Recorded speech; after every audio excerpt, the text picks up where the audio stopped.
Дорогие друзья, подписчики, рад всех приветствовать снова на своем канале. Hello, guten Tag, bonjour, витаю. Сегодня хочу рассказать о напитке, который употребляет процентов 90 из вас, в том числе и я. А точнее хочу рассказать, какой кофе делаю я лично себе, какой кофе выбираю я, что я туда добавляю, чтобы получить максимальный эффект, так как всем известно, что кофе это стимулятор. Я его использую как для умственного улучшения способностей, как для физических характеристик. То есть я вам покажу, как я готовлю кофе, как я считаю правильно его готовить, те ингредиенты, которые я туда добавляю. Возможно, многие из вас вообще не знали об этом. Ну что ж, начнем. Итак, чтобы приготовить кофе, нам понадобится турка. Я рассказываю, кстати, как готовить заварной кофе, так как растворимый я вообще не пью. Ну, стараюсь не пить, может быть, изредка, когда-то такое происходит, но это очень редко. Вообще рекомендуется кофе употреблять зерновой, то есть, оно все зерновое, я имею в виду, что самим молоть и самим готовить, тогда получишь более максимальный эффект. Так, дорогие друзья, для варки кофе нам понадобится турка, соответственно, кофе, конечно же, так, корица.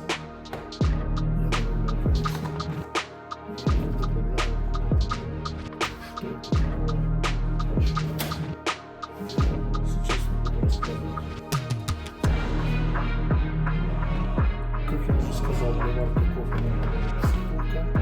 Я добавляю корицу, добавляю гуарану, добавляю, конечно же, кофе. Я пью турецкий, я пью разный кофе, но я предпочитаю больше горький, насыщенный, чем кисловатый. И вот по этому поводу хотел как раз сказать, когда вы выбираете кофе, смотрите на степень обжарки. Если обжарка светлая, то это будет у кофе более кисловатый вкус. Если же темная, более горький и насыщенный. Итак, друзья, я завариваю кофе в такой способ. В турку я добавляю 2 чуть-чуть с горочкой ложки кофе.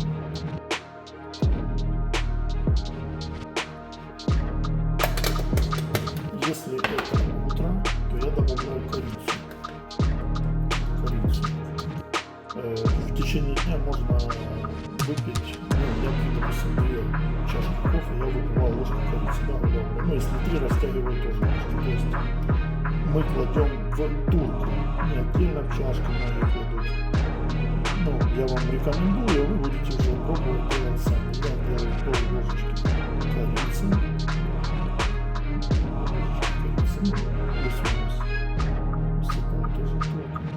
Еще раз вам скажу, что можно, допустимая норма ложка 1,5 в день корицы. То есть, если вы пьете 5 раз, соответственно, растяните, может пить без корицы, это уже на любителя, кто любит. Я пью черный кофе, горький, насыщенный. Так, и добавляю ориентировочно, здесь можно гуараны употреблять взрослому человеку, крупному, 3-4 грамма. Вот я с утра я чуть-чуть добавляю, и перед тренировкой я добавляю обычно за 40 минут до тренировки я пью кофе, я добавляю обычно где-то здесь 2 грамма гуараны. То есть утром можно 1 выпить для лучшего физического состояния, умственной работы, очень гуарана способствует.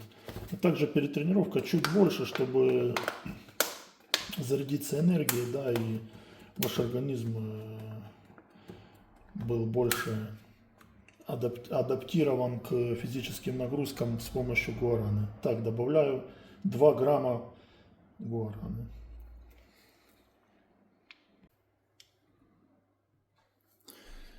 В общем, дорогие друзья, касаемо гуарана, это тоже стимулятор, это растение, которое растет в Бразилии. Оно является ингредиентом всех энергетиков. Ну, вы можете почитать отдельно, я не буду углубляться. То есть гуарану я добавляю для тоже стимулирующего эффекта, то есть для большего потенциала на тренировке или же для работы умственной какой-то. Кому будет интересно про гуарану, можете прочитать подробнее в Википедии, вот, и так далее. Значит, для чего корица? Корица улучшает метаболизм. Вот. То есть добавление корицы может способствовать ускорению обмена веществ и сжиганию жира. Также у нее есть антибактериальные свойства. Корица помогает бороться с инфекциями. У нее есть природные антибактериальные свойства. Ну, корица немножко, если вы кофе пьете без сахара, как я, она добавляет сладкий аромат и вкус. То есть можно, если вы планируете, допустим, отказаться от сахара, то корица вам поможет плавно сделать этот переход. То есть, дорогие друзья, корица способствует снижению сахара в крови. Она помогает регулировать уровень глюкозы. Это даже полезно для профилактики диабета.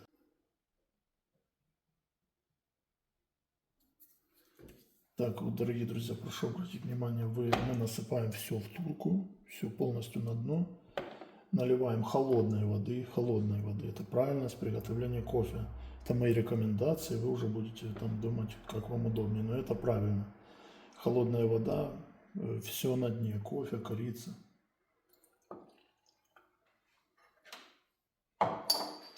Ну и приступаем к готовке. Пока варится кофе, я немножко вам расскажу о пользе кофе. Так вот, еще раз хочу вернуться к тому, что стоит обратить внимание на страну происхождения, когда вы выбираете кофе, так как у каждого региона свои вкусовые особенности. Вот, например, кофе из Бразилии, оно имеет обычно шоколадные, ореховые ноты. Из Эфиопии ярко выражены там фруктовые и цветочные. В Колумбии, допустим, кофе больше сбалансированное, но с кислинкой. Ну и, конечно же, нужно сделать выбор или же арабика, или робуста. Потому что арабика и робуста они отличаются по вкусу и содержанию кофеина. Допустим, арабика, вот я пью арабику, она имеет более мягкий вкус, сладковатый, ну, чуть-чуть с кислинкой, а робуста обладает более резким, горьким вкусом.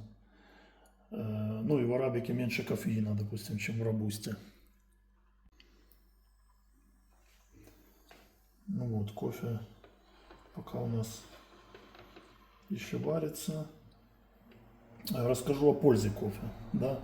Вот. Ну, бодрость и энергия, это понятно, потому что кофеин стимулирует центральную нервную систему, повышает, естественно, уровень энергии, уровень концентрации, мозговую деятельность. Также кофе улучшает метаболизм. Кофе может ускорить и обмен веществ, ну и способствует сжиганию калорий, сжиганию жировых отложений. Также в кофе содержатся антиоксиданты, вот, которые защищают клетки от повреждений. Также есть такие исследования, которые показали, что кофе снижает риск болезни Паркинсона и диабет второго типа. Ну, естественно, кофе улучшает настроение, бодрит, помогает снизить депрессию, да, возможно, ну, и обладает стимулирующим эффектом. Ну, конечно же, у кофе есть и вред. Это бессонница, если его пить на ночь. Ну, если чрезмерное употребление, конечно, кофе, это будет вызывать и раздражение, и тревожность, и беспокойство, нервозность, повышение давления. То есть, поэтому, как говорится, все нужно делать в меру. Так же точно и с кофе.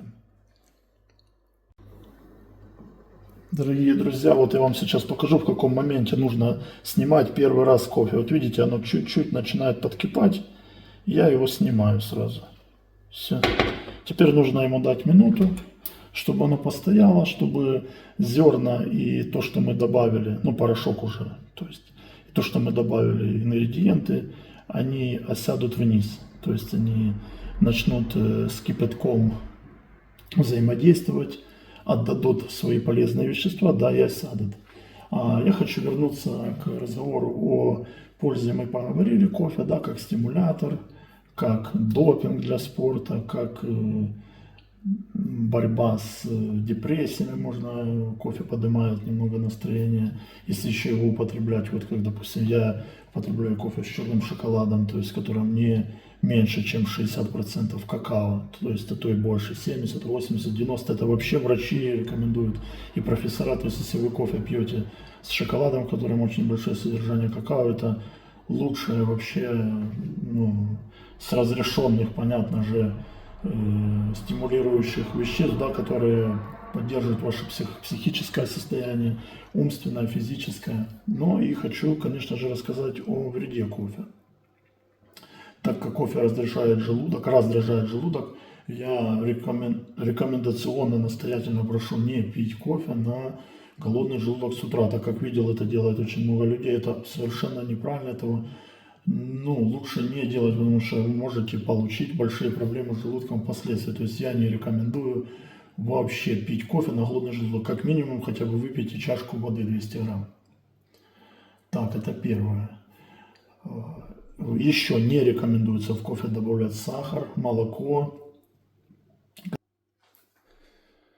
То есть я не рекомендую пить кофе категорически на голодный желудок. Не рекомендуется еще также добавлять в кофе сахар и молоко, так как, это не то, что это опасно, но эти молоко и сахар, они нейтрализуют действие кофе, да, если вы кофе хотите принимать, пить, точнее, как стимулятор, да, там использовать в каких-то целях, то эти вещества, они просто нейтрализуют его действие, это получается просто как напиток кофейный, да, вот. Поэтому рекомендуют специалисты, рекомендуют пить исключительно черный кофе без сахара. И также, если вы добавляете туда сахар и молоко, это влияет на обмен веществ и ведет к набору лишнего веса. То есть это смесь именно. То есть если вы, лучше выбирать кофе, пить чистый. То есть если вы хотите выпить напиток, то можно выпить там какао, например, с молоком или там, то есть кофе лучше пить исключительно чистый. И также, соответственно, лучше выбирать натуральный молотый кофе или же в зернах, чем растворимый, потому что в растворимом может вообще не быть ничего полезного, никаких антиоксидантов и какие-то добавки, например.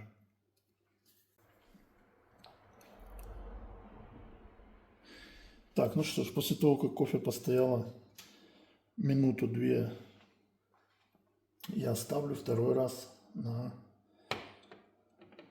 плиту, греть его. То есть и грею еще раз до кипения, довожу, только появляются первые бульбочки, я кофе снимаю.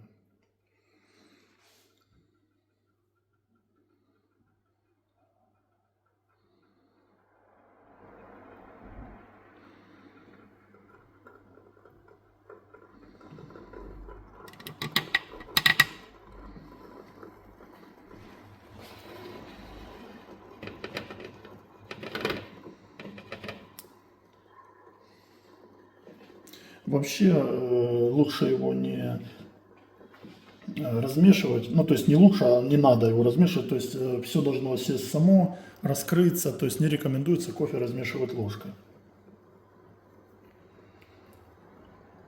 Все, вот ждем еще буквально 10 секунд.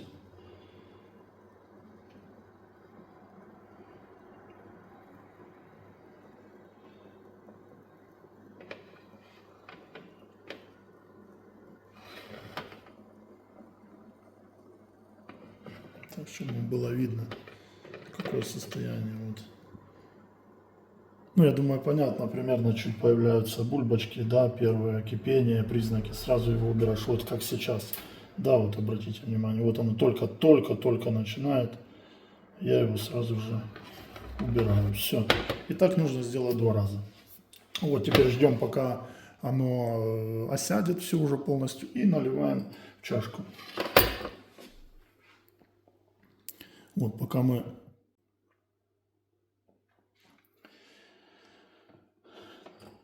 То есть мы ждем, да, еще, ну, буквально минутку. Получается, наливаем аккуратненько через носик, и вся семечко, все, что там уже использовано, да, это корица, гуарана и кофейный порошок, он остается на дне турки.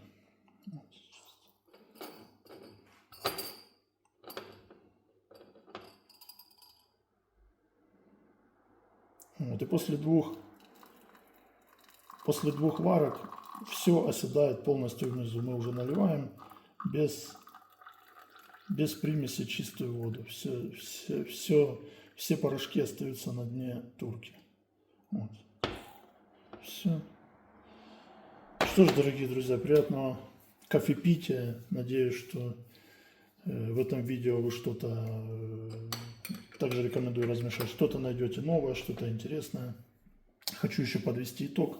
Вот, в общем, я советую кофе заваривать, заливать холодной водой, заваривать дважды, практически доводить до кипения. Если же вам надо стимуляция, допустим, на тренировку или какая-то физическая деятельность, добавлять гуарану. Это я так делаю, это действительно работает. Корицу я добавляю постоянно по чуть-чуть, 3 чайные ложки. Ну, в принципе,